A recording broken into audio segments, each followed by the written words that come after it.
Assalamualaikum warahmatullahi wabarakatuh. Salam sejahtera untuk kita semua. Yang terhormat Ibu dosen pengampu mata kuliah Dasar-Dasar Ilmu Pendidikan, Ibu Dra Fetrieni, MPD, dan Ibu Rosmaria, MPD. Semoga Ibu selalu diberi kesehatan dan selalu dalam lindungan Allah Subhanahu wa Ta'ala. Amin, amin, ya Rabbal Alamin. Puji syukur marilah kita ucapkan atas kehadiran Allah Subhanahu wa Ta'ala. Salawat dan salam tidak lupanya kita haturkan doa buat junjungan kita, yakninya Habibana wa Nabiyana Muhammad sallallahu alaihi wasallam. Baiklah, pada kesempatan kali ini saya Intan Meriza Putri berperan sebagai moderator dalam diskusi mengenai hakikat manusia. Adapun anggota dari kelompok pertama, yang pertama ada Alicia Audrey, yang kedua Alia Rozika, yang ketiga Baby Ratrika Ayu, yang keempat Intan Meriza Putri, saya sendiri, yang kelima Seruni Abdillah. Baiklah, dengan menghemat waktu, langsung saja masuk pada pemaparan materi, yang mana pemaparan materi pertama akan disampaikan oleh Audi, dan pemaparan materi kedua akan disampaikan oleh Alia. Pemaparan materi selanjutnya akan disampaikan oleh Seruni, dan pemaparan materi terakhir akan disampaikan oleh Baby. Langsung saja, pemaparan materi pertama yang akan disampaikan oleh Audi. Kepada Audi, disilakan. Hakikat manusia. Hakikat manusia adalah kebenaran atas diri manusia itu sendiri sebagai makhluk yang diciptakan Allah. Manusia merupakan makhluk bertanya. Manusia mempunyai hasrat untuk mengetahui segala sesuatu, tidak hanya bertanya tentang berbagai hal yang ada di luar dirinya, tetapi juga bertanya tentang dirinya sendiri. Secara umum, ada beberapa hakikat manusia yang harus dipahami, yaitu yang pertama, makhluk yang memiliki tenaga dalam yang dapat menggerakkan hidupnya untuk memenuhi kebutuhannya. Yang kedua, individu yang memiliki sifat rasional yang bertanggung jawab atas tingkah laku intelektual dan sosial. Yang ketiga, seseorang yang mampu mengarahkan dirinya ke tujuan yang positif. Yang keempat, makhluk yang dalam proses menjadi berkembang dan terus berkembang, tidak pernah selesai selama hidupnya. Lalu individu yang dalam hidupnya melibatkan dirinya dalam usaha untuk mewujudkan dirinya sendiri, membantu orang lain, dan membuat dunia lebih baik untuk ditempati. Yang terakhir, individu yang mudah terpengaruh oleh lingkungan terutama dalam bidang sosial. Baiklah, terima kasih Audi. Pemaparan materi selanjutnya mengenai hakikat manusia menurut Al-Quran yang akan disampaikan oleh Alia. Kepada Alia, disilakan. Hakikat manusia menurut Al-Quran. Dalam Al-Quran ada 3 hakikat manusia. Yang pertama, basyar, bahwa manusia adalah makhluk biologis. Konsep basyar selalu dihubungkan dengan sifat biologis manusia seperti makan, minum, seks, berjalan-jalan, dan lain-lain.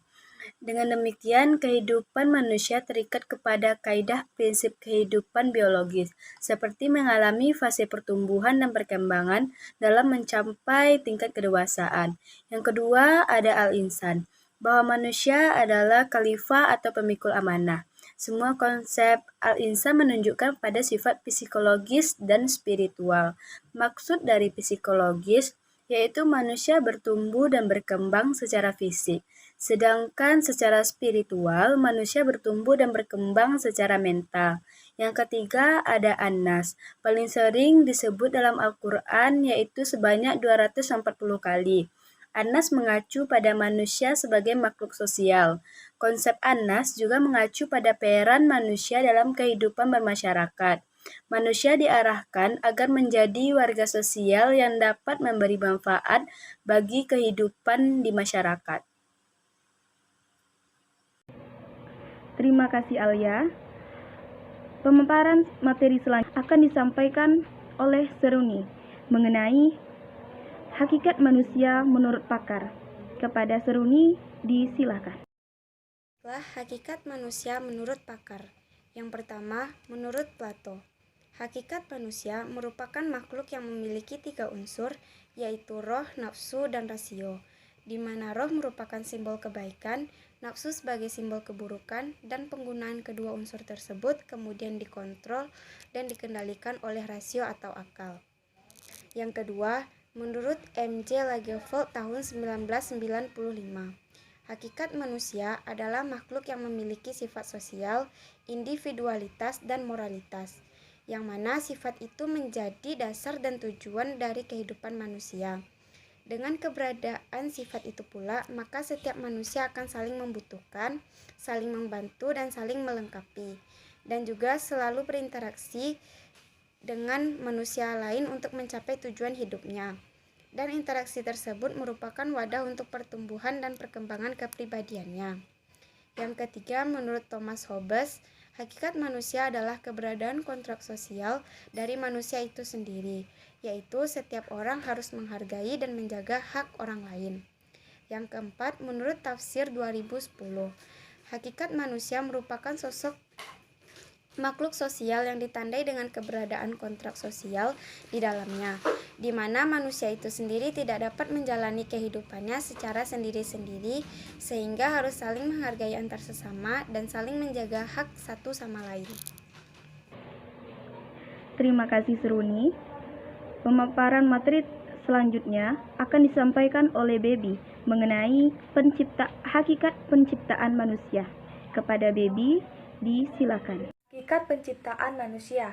Penciptaan manusia sebagai makhluk yang sempurna di antara makhluk lainnya, yang diciptakan oleh Allah Subhanahu wa Ta'ala bukan tanpa alasan. Ia menciptakan tersebut untuk memiliki tujuan-tujuan.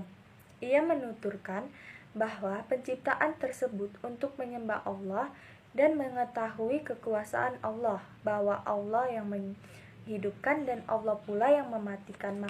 Menurut ulama Abdurrahman, ada 2 penciptaan manusia. Yang pertama, asal atau sumber yang menyangkut proses penciptaan manusia dari tanah dan disempurnakan dengan ditiupkannya ruh.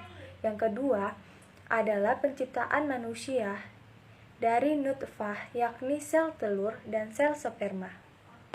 Hakikat penciptaan manusia menurut Al-Quran dalam surat Al-Mu'minun ayat 12-14 dijelaskan bahwa sesungguhnya Ia telah menciptakan manusia dari saripati atau berasal dari tanah. Kemudian jadikan saripati itu air mani yang disimpan dengan tepat yang kokoh atau rahim. Kemudian air mani dijadikan segumpal darah.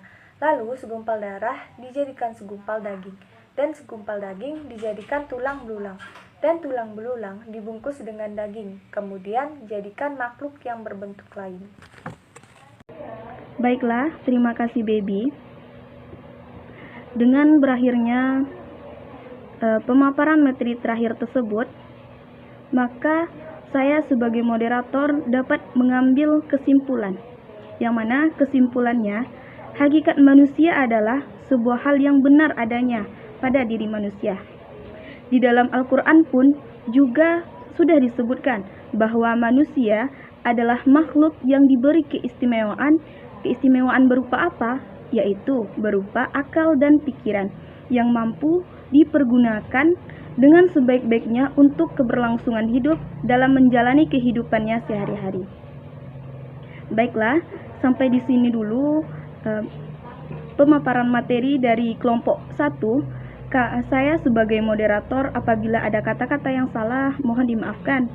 Wabillahi taufiq wal hidayah. Wassalamualaikum warahmatullahi wabarakatuh.